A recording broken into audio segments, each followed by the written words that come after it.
Olá, pessoal de casa, tudo bem com vocês? Sejam bem-vindos a mais um programa, O Papo é Saúde. Eu já aproveito para agradecer a sua audiência, a sua participação aqui comigo. Aliás, deixe seu like, deixe seus comentários e as suas sugestões. Se você tem um tema que trate sobre saúde e gostaria que nós abordássemos no programa, escreve aqui embaixo nos comentários que nós vamos atender. Hoje, eu trouxe o nosso entrevistado, Leonardo Francisco dos Santos. Ele é psicólogo, residente em saúde coletiva, atua em uma UBS em Ponta Grossa e no CAPS-TN. O Leonardo, ele vai tratar de assuntos sobre o jovem, sobre a saúde mental do jovem. E eu gostaria de compartilhar com vocês, porque ser jovem é tudo de bom, né? E nós estamos falando de uma parcela ali de pré-adolescentes, dos 12, 13 anos, até esse pessoal aí que já é jovem há mais tempo, que vai até uns 30 anos, mais ou menos. Ser jovem, às vezes, é assustador, principalmente para os pais, para os professores, né? Eu acho que vale a pena nós entendermos o que está acontecendo com esse jovem. Acho que esse é o objetivo. Então, vamos entender todo esse processo, toda essa transformação que o jovem está passando, porque é difícil realmente para os pais entenderem que em um dia ele é uma criança que está brincando de boneca, de carrinho, que está montando a sua casinha, né, que brinca, que se diverte com outros amiguinhos da mesma idade. E aí, de repente, no outro dia, ele já acorda com oscilações de humor, com mudanças corporais físicas que a gente mesmo sabe, a oscilação de comportamento é muito grande também, e os pais, os responsáveis, a família não está, às vezes, preparada para lidar com essas mudanças. O que nós precisamos entender é que são mudanças que acontecem no cérebro, são modificações cerebrais, e realmente é difícil de entendermos.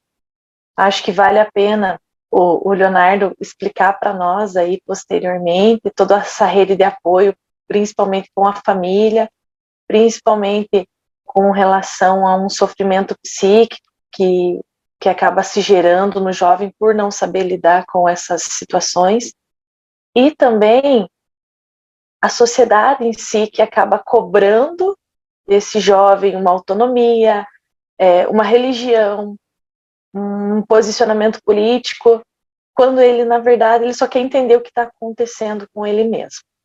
Pessoal de casa, então, como eu falei para vocês, aqui comigo para a entrevista de hoje está o nosso colega, ele é psicólogo, o Leonardo Francisco dos Santos. Além de psicólogo, ele é residente em saúde coletiva e atua na unidade de saúde Rômulo Pazinato, que é centro de referência dos casos leves e moderados com suspeitas ou reagentes para a Covid-19, e ele também atua no CAPS. O CAPS é o Centro de Atenção Psicossocial. Léo, eu quero te agradecer, né, por participar do programa de hoje, e já queria que você explicasse, assim, como que é a tua atuação, qual é a tua atuação, tanto na unidade de saúde quanto no CAPS. Certo. Então, na unidade de saúde, a parte da psicologia fica com o acolhimento e a parte de notificações, né?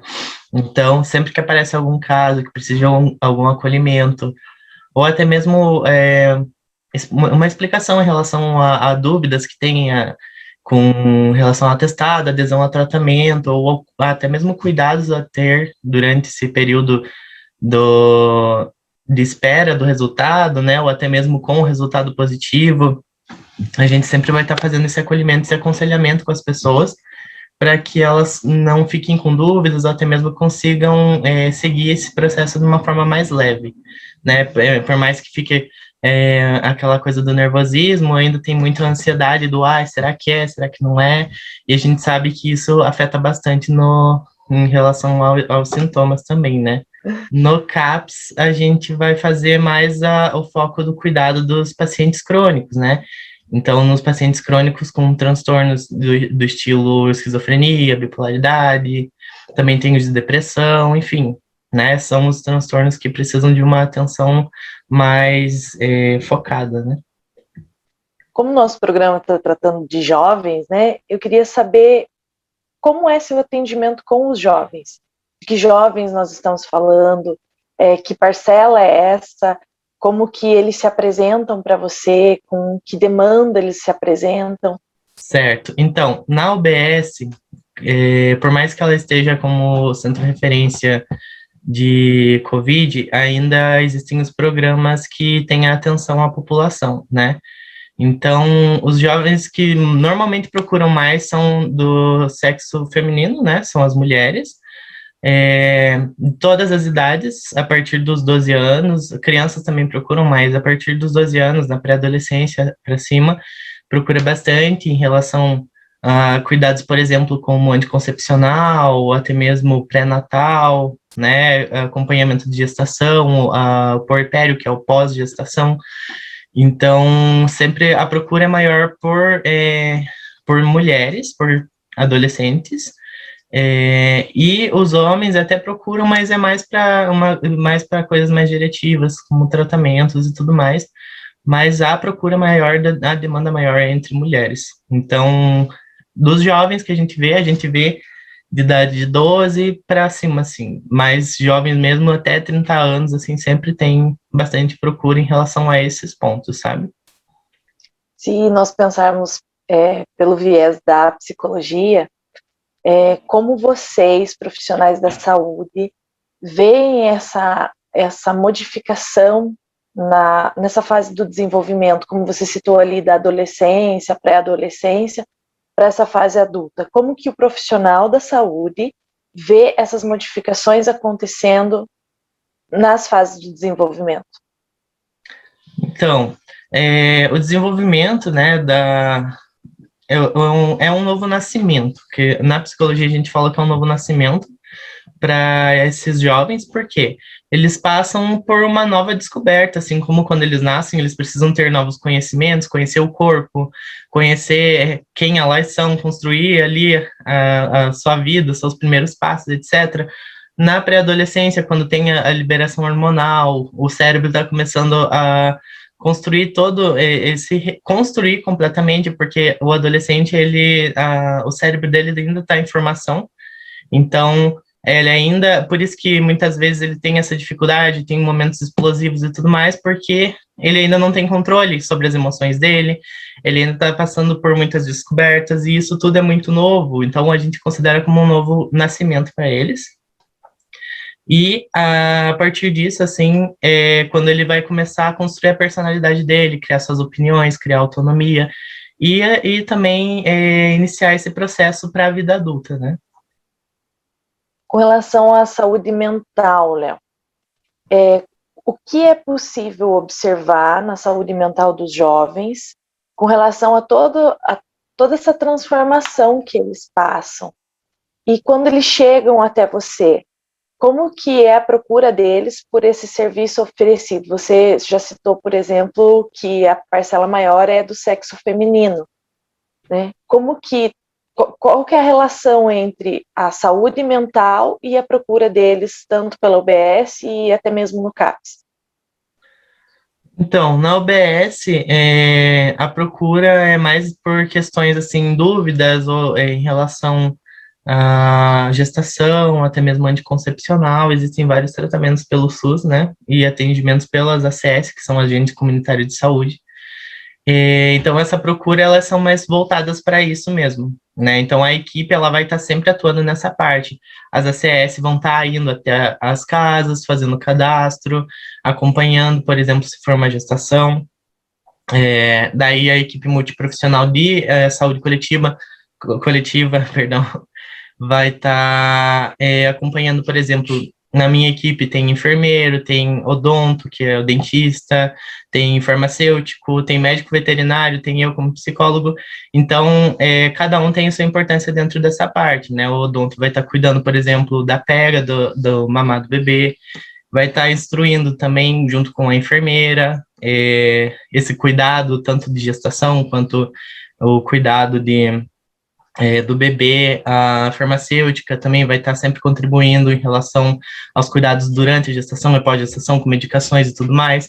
O veterinário também vai estar cuidando, como, por exemplo, cuidados com toxoplasmose e doenças relacionadas às zoonoses.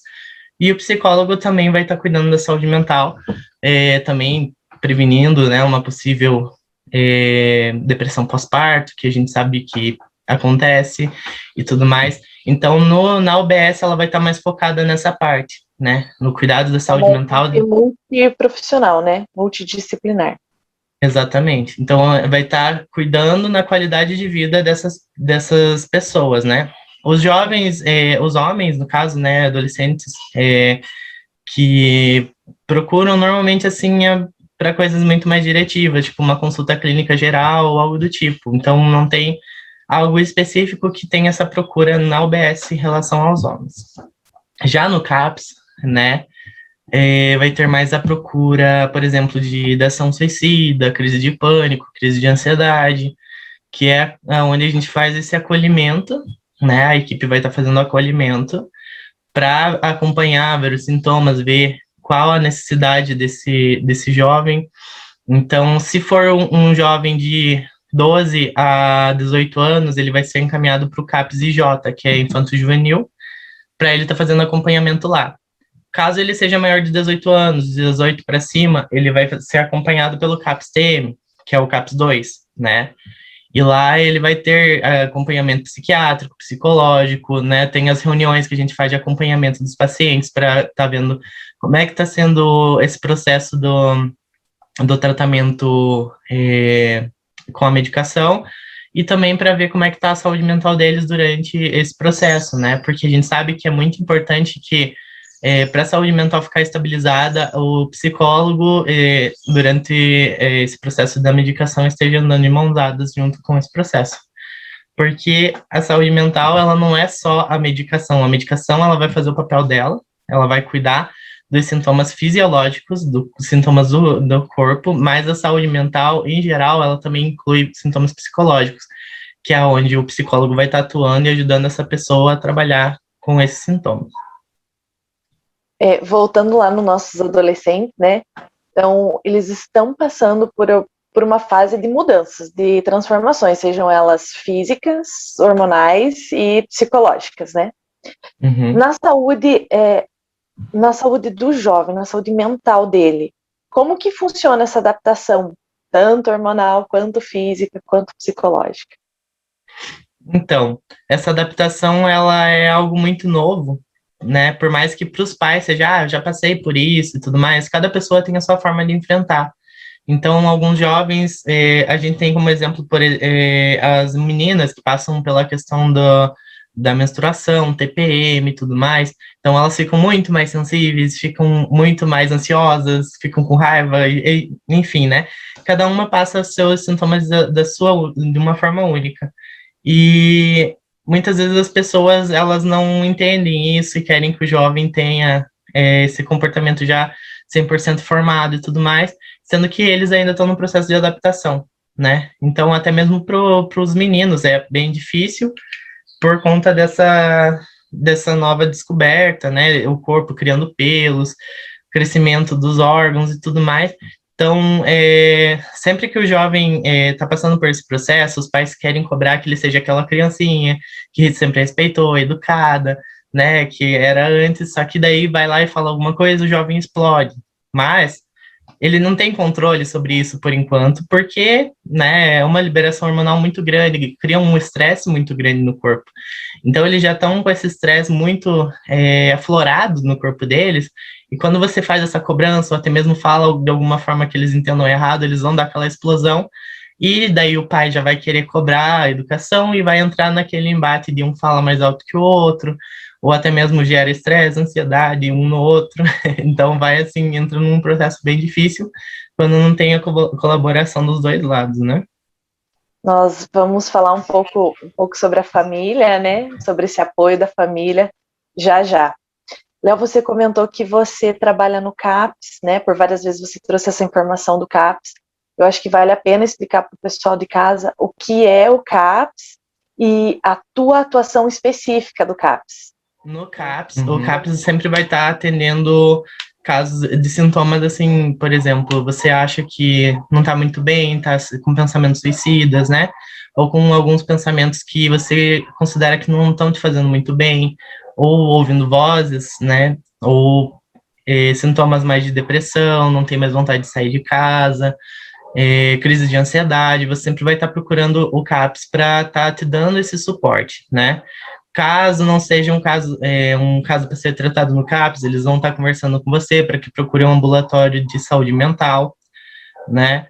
Ou até mesmo uma unidade básica de saúde para fazer esse acompanhamento por lá. Então, sempre vai ter você sempre vai andar, o CAPS sempre vai andar de mão dada com essas duas instâncias para ter esse acompanhamento. No caso do CAPS, o TM, ele vai tratar os transtornos mentais, então ele vai estar sempre tratando os transtornos que são mais agudos, mais crônicos, né? E o CAPS, isso no CAPS 2, né? Já no CAPS IJ, ele vai ter um foco bem voltado aos jovens, para cuidado da ansiedade, da depressão, né?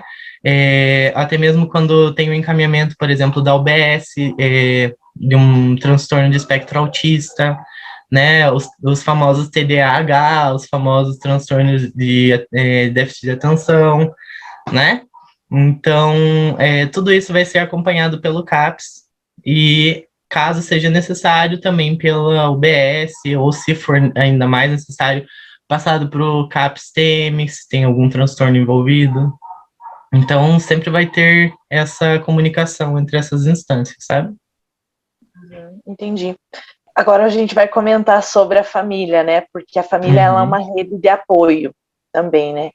E os pais, quando acontece essa explosão de emoções, esses nervos à flor da pele, eles não sabem lidar com toda essa situação, ou até mesmo eles acabam esquecendo como que foi na adolescência deles, né? Eu queria saber como que vocês, e acho que vale também para quem tem adolescente em casa, né? Os pais, como que é feito, como que é realizado esse acompanhamento com a família, não específico os pais, né? Porque a gente sabe que tem adolescentes e jovens que não moram com os pais, né? Acabam morando com os avós ou com o responsável. Como que vocês atuam com as famílias? Então, é muito importante a gente fazer essa conscientização, né, dos pais em relação a esse novo ciclo do jovem, para que eles aprendam a lidar e não torne que esse novo ciclo de uma maneira muito densa, muito pesada, para esse jovem ele consiga passar mais tranquilamente. Então, normalmente o que acontece? É feito um aconselhamento para que, se o jovem explode, se o jovem tá tendo algumas atitudes impulsivas, fala, olha o que você está fazendo, presta atenção e tudo mais, porque muitas vezes ele não tem noção dessa atitude que ele teve, da forma que ele falou e tudo mais, você dando essa abertura para ele se conscientizar da forma que ele está agindo, ele vai falar, poxa, não percebi, desculpa, né? E normalmente não percebe mesmo, porque como ele está nessa liberação hormonal constante, né, o cérebro também está passando por modificações e tudo mais, então é comum que eles tenham todos esses comportamentos mais rebeldes, que todo mundo fala, ou até mesmo tratam como o aborrecente, né? Então, eles se aborrecem mesmo, porque imagina passar por tudo isso e ainda ter que passar por vários outros estresses externos também, né? Então, tudo isso vai interferir muito na saúde mental do jovem. E com a família, a gente sempre vai estar conscientizando, falando para estar prestando atenção, por exemplo, se esse jovem está em algum quadro de depressão, ansiedade, porque é muito comum e é muito normal acontecer isso na vida de um jovem que está passando por esse processo, né? Então, a gente sempre vai estar aconselhando para que estejam observando. A gente sabe também que existem os casos de automutilação, né? Tem os casos de tentativa de suicídio, e isso tudo a gente precisa comentar, porque quanto mais for feito um tabu em cima desses assuntos, menos conhecimento as pessoas vão ter e menos elas vão saber lidar com essas situações. Então, quando existe um caso de automutilação, até mesmo pensamentos ou tentativas de suicídio nos jovens, é porque eles estão num sofrimento muito intenso, né? E esse sofrimento, ele faz com que ele tente achar alternativas para acabar com essa dor de alguma forma. Então, a gente tem que levar muito a sério a frase de que a tentativa ou o suicídio, elas não são para acabar com a vida, mas sim com a dor. Mas essa dor, ela pode ser trabalhada, ela pode ser tratada junto com o psicólogo, com o psiquiatra, né, com essa equipe de saúde mental que esteja preparada para dar esse suporte para essas pessoas. Por isso que o CAPS está aí, né, se o jovem está tendo esses quadros, ou até mesmo só a ansiedade, só, né, mas a ansiedade, a depressão, né, se ela está tendo algum caso de depressão, ansiedade, sintomas, ela está sendo levada para essas entidades para estarem fazendo acompanhamento e cuidando da saúde mental desse jovem também. Você comentou sobre a questão do suicídio, acho que a gente vai comentar um pouquinho mais para frente sobre isso também, né, a questão da dor, desse sofrimento psicológico. Mas quando a gente fala em família, às vezes o jovem não está preparado para falar com o pai, para falar com a mãe, né, para aceitar essa família. E ele acaba buscando um profissional, né? Por que ocorre essa não conversa com os pais?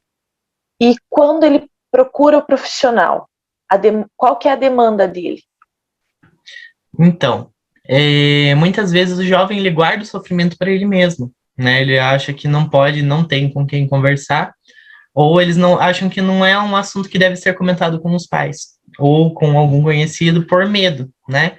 Então é esse sistema de defesa da ansiedade o tempo inteiro ali, de causar aquele medo, de não falar e ir guardando, e esse sofrimento ir inflamando dentro desse jovem. E é isso que vai acentuando ainda mais o sentimento de sofrimento, né? Então, quando esse jovem não se sente à vontade para estar falando com a família, ou até mesmo com amigos, sobre esses sintomas, ou até mesmo alguma situação mais traumática que eles passaram e não saibam como lidar, eles podem estar ligando no ambulatório de saúde mental, eles podem estar indo até o CAPS ou ligando no CAPS, eles podem estar indo na própria unidade de saúde, no postinho que todo mundo fala, né? Para estar procurando esses profissionais, para estar dando esse suporte para eles, para que eles consigam superar e até mesmo trabalhar esses sintomas, para eles não serem tão acentuados, não causarem tanto sofrimento na vida deles também. No caso da ansiedade, dessa euforia, de estresse, porque eles não estão sabendo lidar com tudo, com toda essa quantidade de informação que eles recebem, né? Como eu comentei lá no início do programa, essa quantidade de informações e deformações que o corpo está passando, transformações, exige deles muito mais, porque num dia eles são crianças e no outro dia eles têm que ser adultos, né? Então é uma coisa assim muito complicada de se explicar, complicada de se entender por si próprio, né? E aí a gente vai retomar a questão da automutilação, do suicídio, porque eles são sintomas de sofrimento psíquico, né? E eu queria que você comentasse um pouquinho mais com o pessoal de casa, porque o suicídio ele tem que ser muito bem explicado, né, para que não se entenda ou se elabore uma hipótese errônea sobre isso, mas que ele envolve alguns comportamentos, que é o ato de tirar a vida a partir da dor que ele está sentindo, mas que são pensamentos recorrentes, eles vêm de pensamentos recorrentes, por causa desse sofrimento. Então eu queria que você explicasse para a gente justamente essa frase que você falou para nós, acabar com a dor e não com a vida. Sim, então assim, o jovem, ele, não só o jovem, né, em geral, o suicídio ele passa por alguns estágios que a gente precisa ter atenção. Normalmente vem com aquele cansaço de não saber lidar com os sentimentos, ou até mesmo com alguma situação, ou com alguma dor que eles passam, né? Então vem com aquele, primeiro estágio já vem com aquela coisa assim, tô cansado, tô de saco cheio, não sei o que fazer, tô bem perdido, essa dor que não passa, e tudo mais. No segundo estágio já entra mais assim, eu tô de saco cheio da minha vida, não aguento mais, só queria que passasse um caminhão por cima de mim agora, queria que caísse uma pedra em cima de mim. E no terceiro estágio, que é quando a pessoa já fala, eu quero morrer, não aguento mais, eu vou tirar a minha vida porque eu tô de saco cheio e tudo mais. E são os 3 estágios que a gente precisa ter muito cuidado, né? Você precisa ter atenção, porque quando existem essas frases, né? Muitas vezes ela não pode vir, pode não vir dessa forma, mas pode vir em comportamentos, né?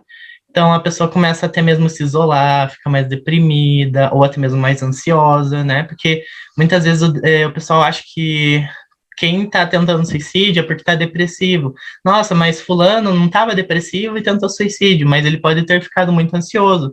Então, a ansiedade também é um ponto muito importante que a gente precisa ressaltar que pode causar esses pensamentos e tentativas de suicídio também. E dentro desses estágios, o que eu tenho a dizer em relação a eles? O nosso corpo ele tem uma forma de defesa automática. Tanto que uma pessoa que esteja mais saudável, se eu falar para ela, pensa em se matar agora, automaticamente o corpo vai entrar numa defesa e falar, não, pera, tua família, isso e aquilo, e vai entrar naquele sistema de autopreservação. A pessoa, quando ela chega ao ponto da tentativa ou pensamento suicida, é porque esse sistema de defesa ele está ficando enfraquecido, né? Porque a dor é tão grande, o sofrimento é tão intenso que a pessoa não está sabendo mais como segurar ele.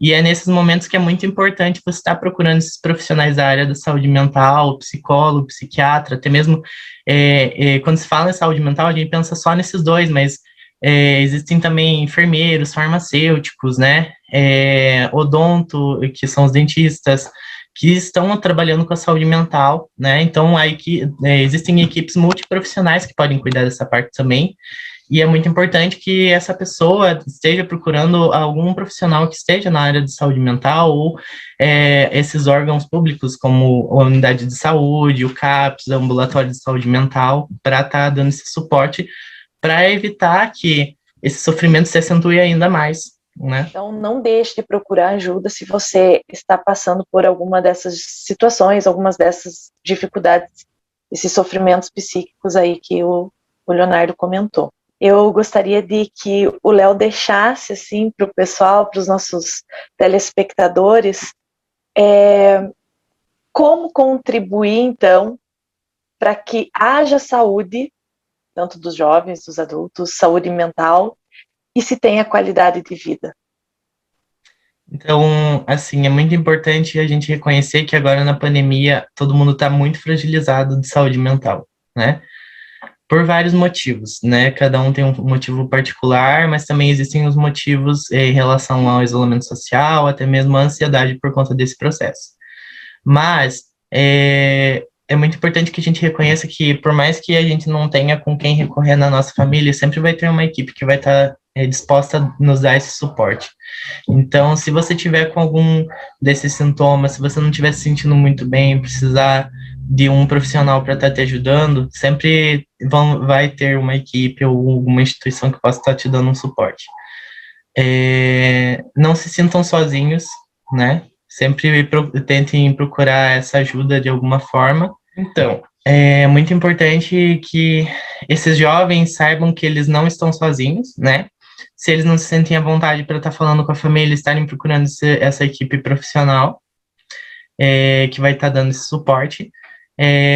Principalmente agora durante a pandemia, é um período que está causando mais, né, sofrimento, até mesmo por conta dessas novas adaptações e tudo mais, que já é mais um motivo de adaptação para eles terem que encarar, então isso realmente pode ser muito traumático, de alguma forma. Tentem, pelo menos, fazer um exercício físico, alguma coisa, porque os exercícios físicos ajudam muito na saúde mental, mas eu não falo assim, sair numa academia ou etc., mas qualquer movimento do corpo que você faça é considerado um exercício físico. Então, um simples alongamento que você faça quando você acorda de manhã já é considerado um exercício físico, né? O fato de você ir na padaria ou você dar uma caminhada ali pelo quintal, tomar um sol de tarde ou de manhã, já é considerado exercício físico, e para ter uma boa qualidade de vida é muito importante que isso seja feito também, né? E creio que seja muito importante também reconhecer a importância da família dentro desse processo, né? A família, ela sempre vai ser uma rede de apoio para esse jovem, então, caso os pais não estejam sabendo lidar com determinadas demandas ou situações que esse jovem esteja trazendo, eles também podem estar procurando essa equipe, né, para estar dando esse suporte, né, tá dando essas instruções de como lidar ou trabalhar com determinadas situações que possam aparecer. Você comentou da família, né, que essa família, às vezes, ela também precisa desse apoio, e que os pais também precisam procurar um apoio para eles saberem lidar com os adolescentes em casa. Uhum. Eu acho que vale a pena pensar que adolescente precisa ser ouvido, né? Eles têm essa necessidade de serem ouvidos, e eles também não querem ser ouvidos no sentido para levar bronca, né, para que os pais digam que eles têm que ser exemplo, ou que quando era com o pai que era adolescente, afinal nós temos épocas diferentes, né, contextos diferentes. Eu acho que o adolescente ele quer ser ouvido nesse sofrimento que ele está passando, dessas modificações, e ele também precisa de um conselho amigo, né? Então, se o pai, se o responsável está com essa dificuldade, acho que vale a pena procurar esse auxílio, esse suporte em outra instituição, né? Ou até mesmo do próprio psicólogo. Léo, eu gostaria de agradecer a sua participação no programa, e Eu eu que agradeço. espero que o pessoal de casa também tenha gostado do nosso programa de hoje. E eu gostaria de dizer que todos procurem ajuda, fiquem bem, que se estão passando por alguma necessidade nesse sentido, procurem um auxílio, né? E com a pandemia, fiquem em casa, usem álcool gel, usem máscara, né? Eu não vou me cansar de falar isso, porque a gente ainda vê algumas pessoas não cumprindo com essa obrigação, né? Então se cuidem. Eu espero vocês no nosso próximo programa da semana que vem, o Papo é Saúde.